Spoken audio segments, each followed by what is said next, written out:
everyone. Welcome back to the railroad, the Union Pacific Railroad Evanston subdivision in beautiful HO Scale.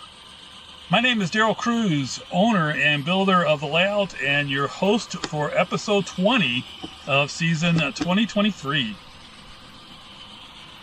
It turns out this past week I had a lot of family obligations and other activities that I was involved with, so there really is nothing to update everyone on as far as progress on the layout, although I did get a lot of fun running of the layout done.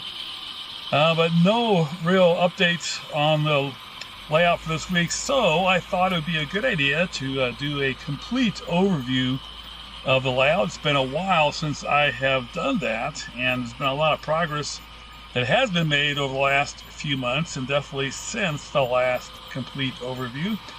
So I thought we'd go ahead and take care of that. So when you come into the layout room, down the basement steps and into the room, this is basically what you see. And not a whole lot of work done there on the Morgan side, but this definitely looks a lot different since the last complete overview, and I'm really happy with the way the finished part of the layout is. That's pretty much the same over there, the staging yard, but this really gives a good idea of what the entire layout is going to look like with the skirting, the fascia, and the actual layout itself. So you kind of have to envision what this entire layout will look like if it's finished to this degree here. And even this part of the layout still isn't completely done. I still have some work to do on the scenery. I'm really looking forward to getting some backdrops placed into here, and also the static grass and so on. So while I'm videotaping this, I do have some trains running, so we'll kind of look at some as we go through. We'll have one train do a complete run all the way through the layout. This is, of course, the curve flyover. So this is one of the main rooms. This involves Emory and Echo Canyon on the lower level and Westvaco on the upper level.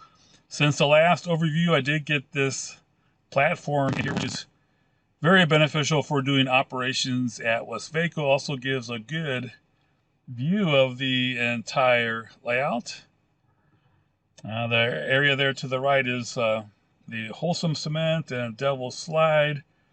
This is kind of a crew area while they're waiting for their trains. There's a TV there to monitor progress on the layout. We usually have the dispatcher screen displayed there. Last time we had an operating session, I actually dispatched through there. Both of our dispatchers were no longer, or not no longer, but they were not available for the operating session, so I did the dispatching, and I just simply did it from that TV. I sat on the couch and dispatched, allowed me to be able to also troubleshoot any particular areas. Had a real nice operating session. This is the area that I'm working on right now, the scenery at the UTLX and repair facilities. Here you can see the one train coming up the Wasatch grade. This is the Wasatch control point. We'll go through the entire layout here in a second. Just want to kind of show you what it looks like when you walk into the layout room and how things look and finished. There's definitely a lot of background photos going to go in here. This is again the UTLX. Was hoping to put some plaster in here this week, but like I said, we was busy with some family activities. I also threw in some train activities. I'll share that with you in a later update.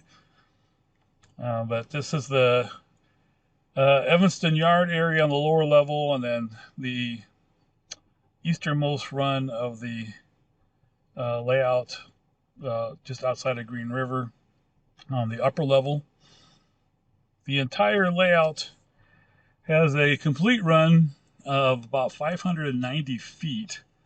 290 of that is on the lower level, 86 on the upper level, 186 on the upper level, and the rest of it's the helix and the staging yards. So almost 600 feet continuous run all the way across. This is the staging yard, 12 tracks, anywhere from 27.5 to 31 feet in length.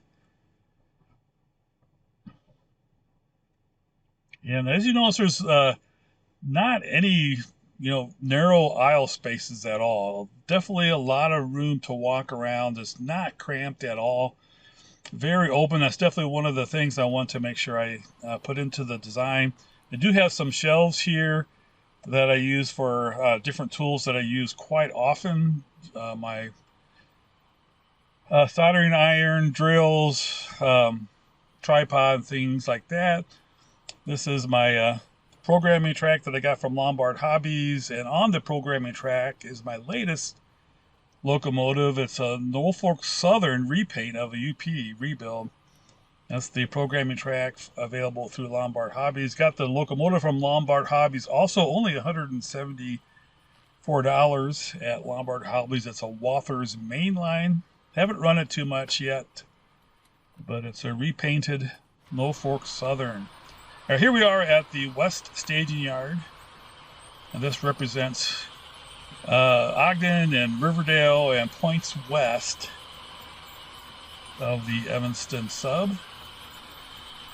We did also get a timetable put together. I think that was since the last update. Shows everything on the layout.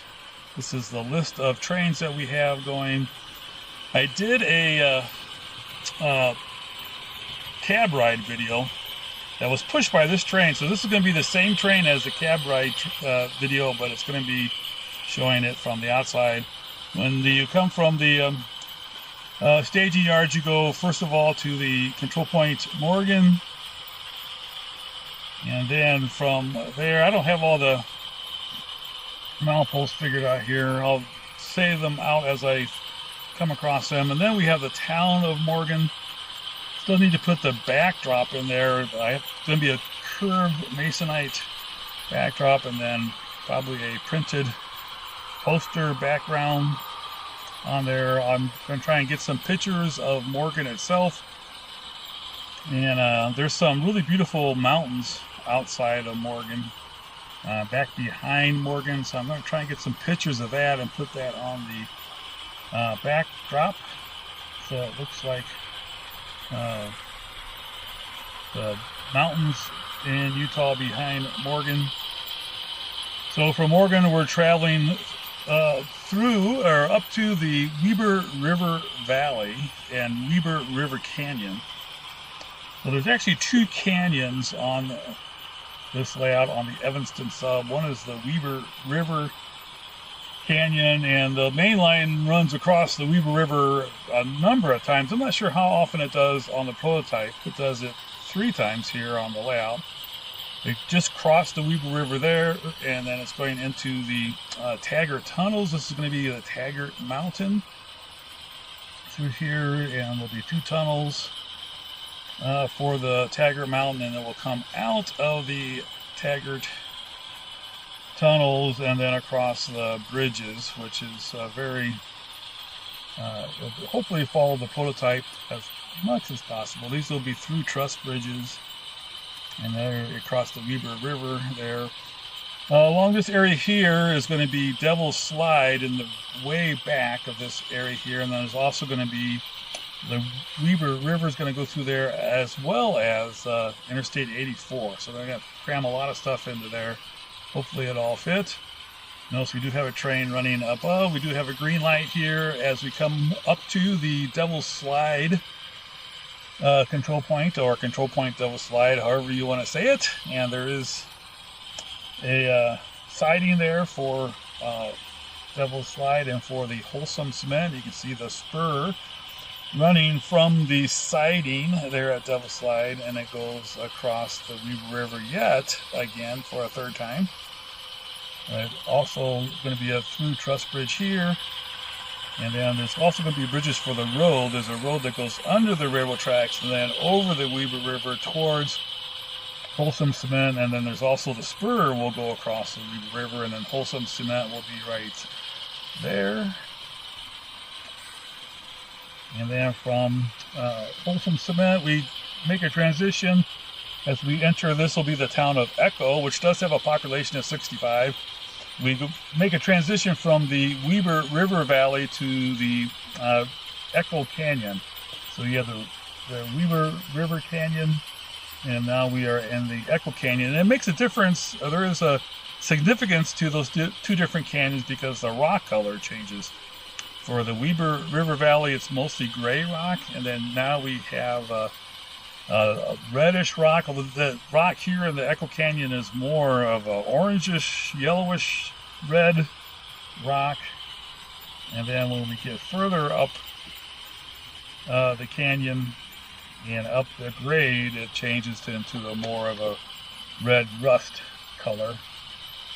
This is the Emery control point. And it is at Emery that then the two main lines separate. Now, if you notice, this is a left-handing portion of the layout. I was very glad to see that the cab ride helped a lot of people understand about the left-hand running, right-hand running, and the two different crossovers. There's the flyover at Curvo, which is on the layout. This is the Castle Rock area. So you have the flyover at Curvo where the main lines cross, and then there's going to be another, there is another crossover or flyover at the Helix, which I think everybody got a really good idea of how that works. Now we are going to have hopefully a pretty cool backdrop photo on this part of the layout for the Castle Rock area. So I'm going to get some pictures of Castle Rock when I visit there. I'm going to put that on the backdrop there, and then there'll be another backdrop, photo backdrop on this little valley here as we get to the Curvo flyover.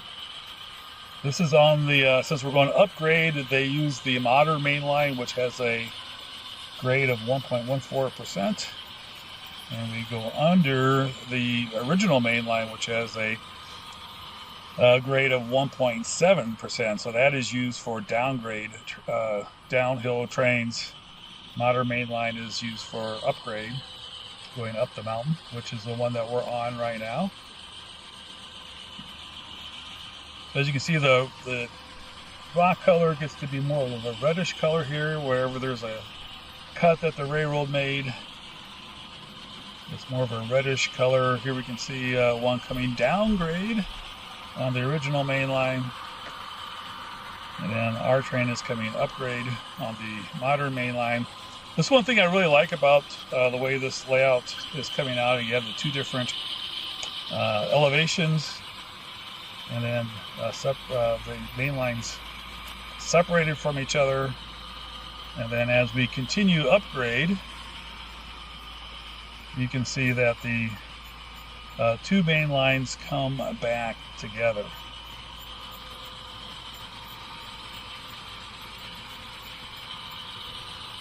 Now for all this scenery, I still am going to do some backdrop photos. Another one is going to go right there in the little valley. Some static grass, going to put some trees in. Going to probably use some super trees from Scenic Express. Make sure they look as realistic as possible, as we have, as you can see, another green.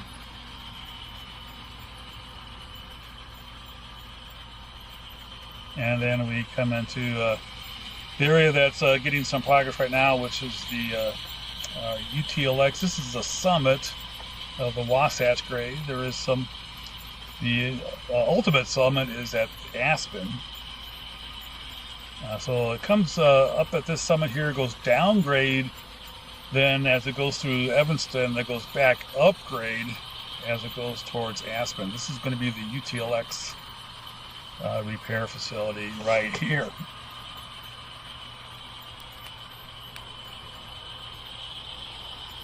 And then from the UTLX facility, you can see there's a little bit of a yard there and some tracks. Going to be putting in, of course, flexibility. And there's a turnout there to go into the UTLX facility. That area is going to be getting plaster and paint and ground foam and everything.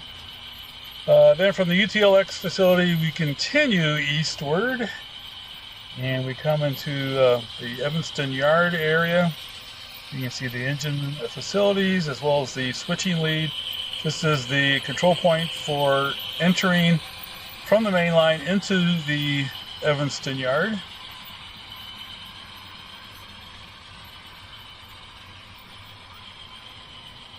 And there's engine facilities. There's also going to be a fueling station there, sanding.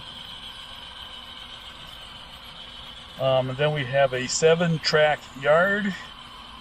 Make sure you check out the yard instructional videos. I made 4 of them to explain how the yard operates. You definitely might want to check that out. Going to be a lot of backdrop photos here also. Going to try and get some pictures of the Evanston area. I want to get a picture of the roundhouse and put that on the backdrop, even though it's really on this side of the yard. But here's the rest of the Evanston yard. As I said, 7 tracks. Now the Evanston yard on the prototype is not really used very much. On the layout, the yard is going to be operated more like the yard in Green River. So the idea on the layout is that the Union Pacific decided to continue to use the Evanston yard as one of the major yards of the area instead of Green River. So there are trains that terminate and originate at Evanston, as well as through trains that make a stop to swap out cars, and then of course taking care of the UTLX facility. So a lot more operations on the modeled Evanston yard that I have on the layout compared to the actual Evanston yard on the prototype. All right, so from Evanston then we go upgrade again, and then through the furnace room there, as we kind of see the rest of the train, you get a good idea of the length. I think there's like 36, 37, 38 cars here. 3 locomotives in the consist, 2 at the head and 1 here at the tail end. That's a pusher, a DPU I should say.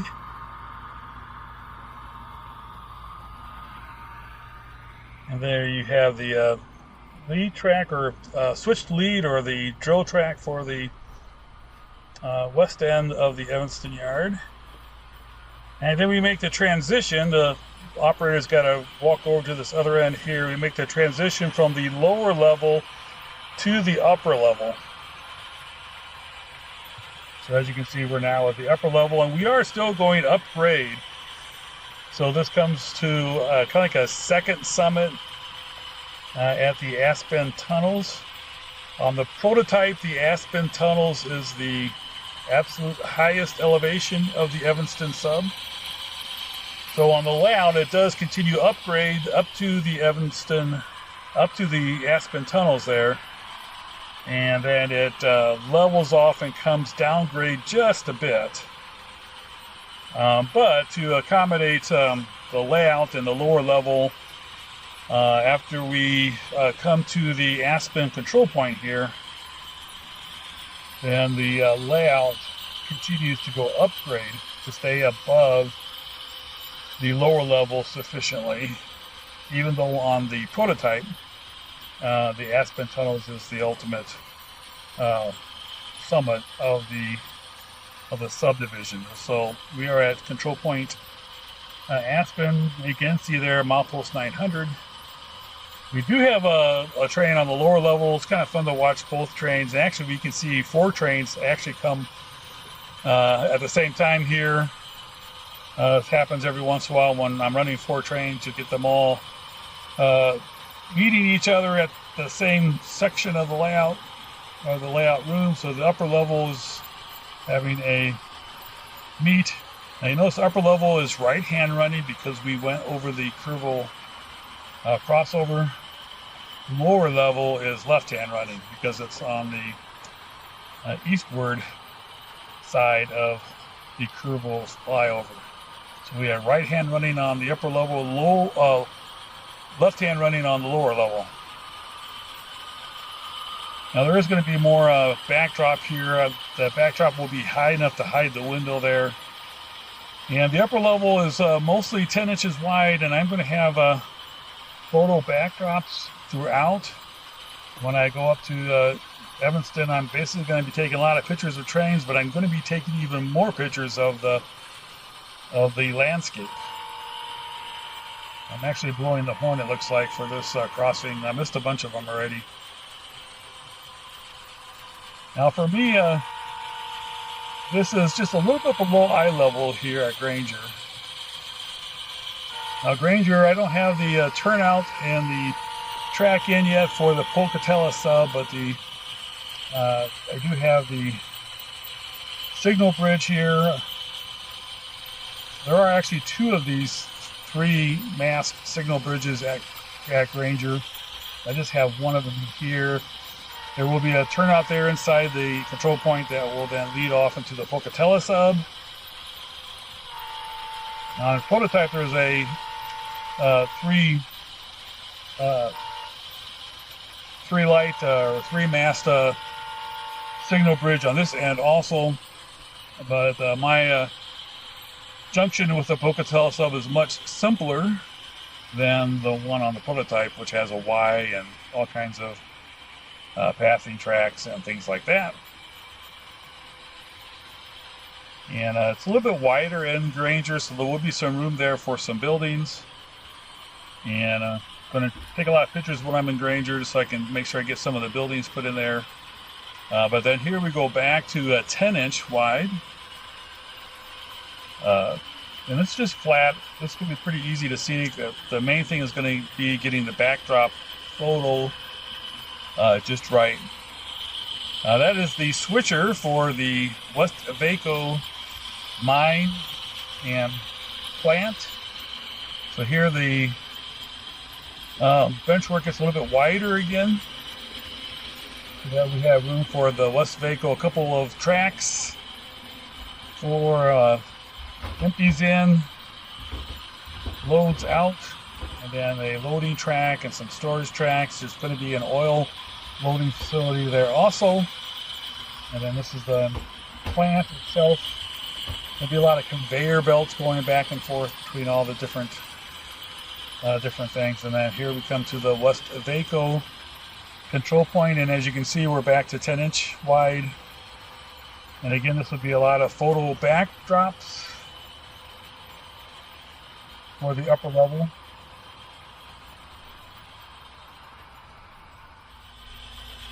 And here we are on the other end. Then the operators do have to walk all the way around the peninsula to get to back to their trains again. This is a C44-9 scale trains and an Athearn Gevo. And then the DPU is a Athearn SD70 ACE. Here you get an idea of what the photo backdrops are going to look like. So this is the area between West Vaco and Peru.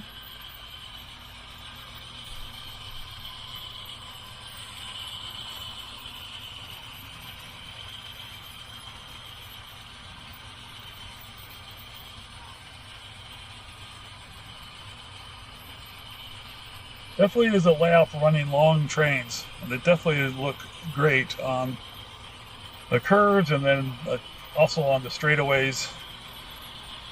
And as we come across this curve, we come to the end of the Evanston sub. This is where the two levels are the closest together as we have another meet with a train here with a westward train. We do have a signal to go into the helix. The levels here are 10 inches. This is where they're the closest together, but it's only 10 inches wide, so does not detract at all. So here we have the trains going in right-hand running. Now when they get to the bottom of the helix, they will be left-hand running, because if you watch the cab ride video, you'll see that the eastward trains, the one that we are, actually makes an extra loop and then crosses over the main line, and it puts it back into a left-hand running. So it goes into the helix as right-hand running. When it gets to the first loop of the helix and to the bottom of the helix, it's back to left-hand running. Now the operators can kind of watch it through the helix through this little window here. I'm probably going to make the window a little bit smaller than that. And I might even have it where we'll have a sliding door, possibly. We'll kind of see, because I'd like to have a backdrop somehow on that for the lower level. For this video, we're going to go ahead and watch it from this end. I haven't decided yet. I might keep this backdrop the same height right here so people can watch from here. But where I'm standing right now is kind of a bottleneck as far as the aisles go. So if you're standing here, you're kind of in the way of people trying to go back and forth.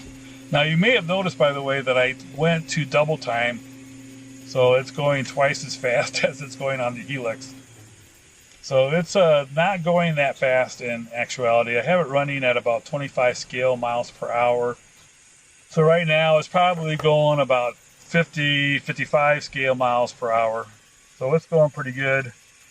You can see my camera's kind of shaking the backdrop a little bit more, but this way it gets us to the bottom of the helix a little bit quicker. And you can see that the train is already on the inside loop now. So as it did the crossover, it was on the outside right-hand running. It made the extra loop and then crossed over to the inside loop. And so now it's running down on the inside loop, and then it should come through as a left-hand running train. And we're going to go ahead and just run it into the same track that it started out at. Now we're back to normal speed. So we went kind of double time there as we run back into the same track.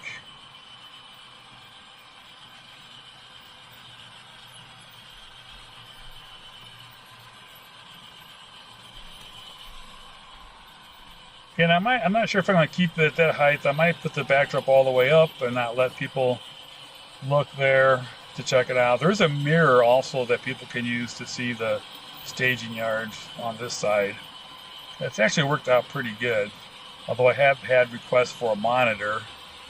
But being the mirror, you can see more than what you can see in a monitor.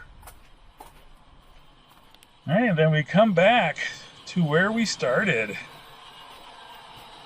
So that is a complete overview of the Union Pacific Railroad Evanston subdivision in my basement. And I really appreciate you taking the time to watch and make it all the way to the end. Make sure you like this video, subscribe if you haven't yet, comment, and again, thanks for watching. Have a great week, everybody. Take care.